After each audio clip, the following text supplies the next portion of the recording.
most beautiful woman, isn't she? Oh, gorgeous woman. Oh, yes, that's so nice.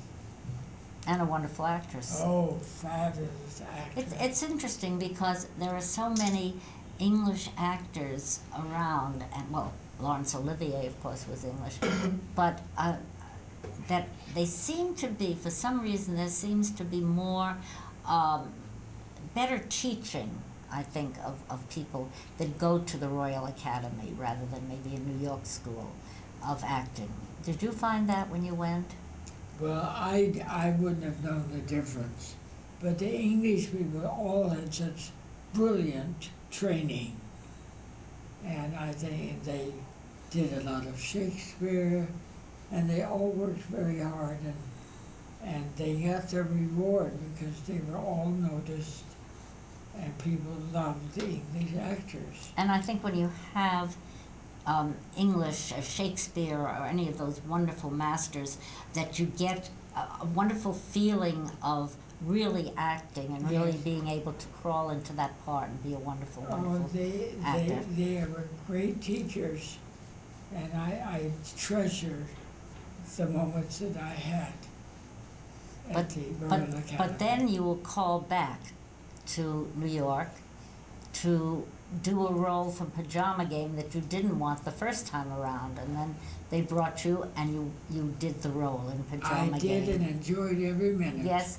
that was one of my very favorite shows. Was it? Yes, and when it was brought back to New York about a year or two ago, I just fell in love with it, and the songs in there. I love to sing. It holds up very well, doesn't it? Oh, like Kiss Me Kate. Exactly. You know, every revival is wonderful. Why are the revivals so wonderful? I mean, it's like you Because need a the material. revival, you know, in order to say, oh, what a wonderful show. It's like South Pacific or any of those wonderful, wonderful shows that they bring back.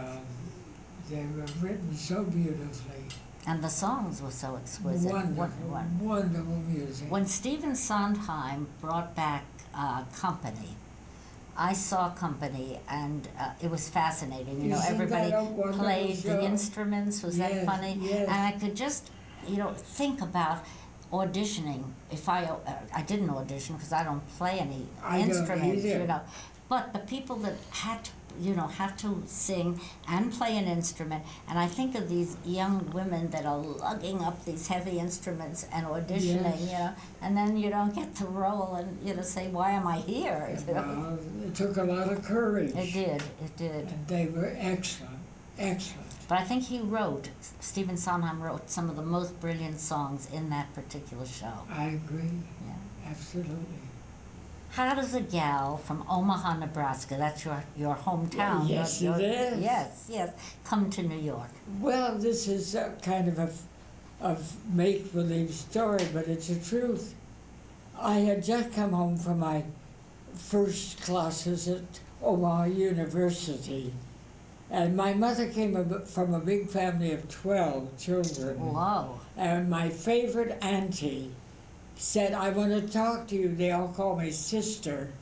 They said, sis, there's a big Hollywood producer in town with a big show at the Orpheum Theater. And he said he's looking for starlets. She said, you're always talking about being a star and being in theater and movies. And he said he was looking for young, attractive students to take back to his big Hollywood restaurant. And so he was on the radio and trying to get all the people in to see his big show. She said, why don't you call him up? Tell him you want a job. I said, Aunt Nori, I don't know him. She said, that doesn't matter. Just tell him you're very interested in being one of the starlets. So I said, oh, I'm too embarrassed. I can't call him. I don't know him. And she said, I dare you to do it. So I did it.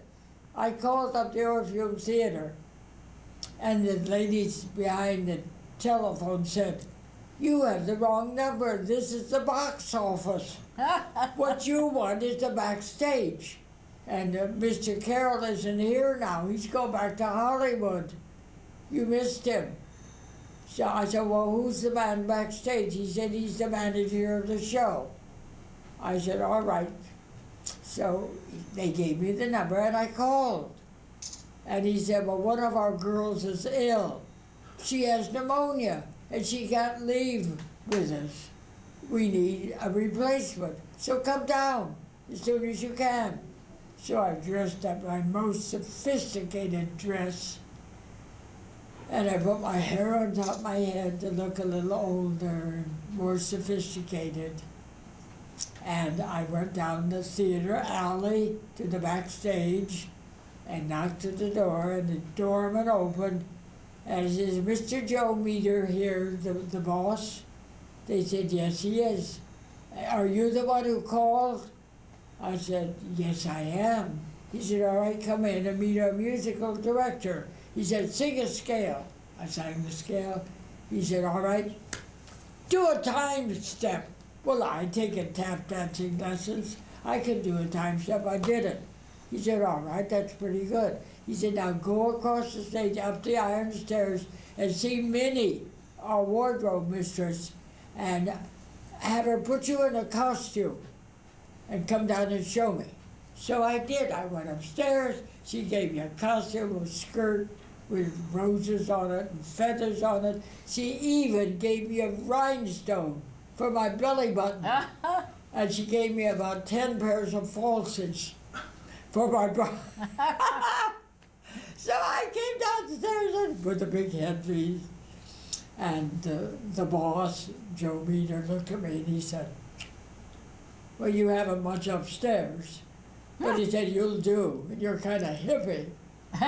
But he said, otherwise you're all right. He said, all right, we start rehearsing tomorrow morning at 10. We leave town Sunday night, $50 a week. Take it or leave it. I said, I'll take it. And the next thing I knew, I was in Chicago at the wonderful, beautiful theater there. I love Chicago. I do too. And so I was at that fancy theater that they've done over. And it was very beautiful. So anyway, there I was in Chicago on the tour, going to New York. See, and your aunt was right. She was right. And if she hadn't really pestered you to do this, it wouldn't have happened. And it all sounds like a fairy tale. It does, doesn't it? Yeah. And then when I got to New York, I asked all the girls in the show, I said, how do you get out of the show? They said, you have to give a 2-week notice. Why did you want to get out? Because I like New York so much. I said, I like New York, I'm going to stay here. So I did. And I didn't know anybody, I didn't have one friend. I was starting from scratch. But I'd saved my money my mom gave me that she took out of the budget, the food budget. So I had a few bucks on me, and I could pay for my hotel room. So I stayed, and I got a job at the Latin Quarter. Oh. That Lou Walters owned, Barbara Walters' father, Right. with another man, Mr. Lowe. So I met an insurance man there. They all want to sell you insurance. And he dated one of the girls at the Latin Quarter. So that's how I met the boss at the Latin Quarter. And he gave me a job in the chorus. So isn't it odd? It's all timing. It is. And then you were at the Copacabana. Well, I got 50 more a week at the Copacabana. So I said goodbye to the Latin Quarter, and Monty Procher, who was a producer at the Copacabana, hired me as one of the Copa Cuties.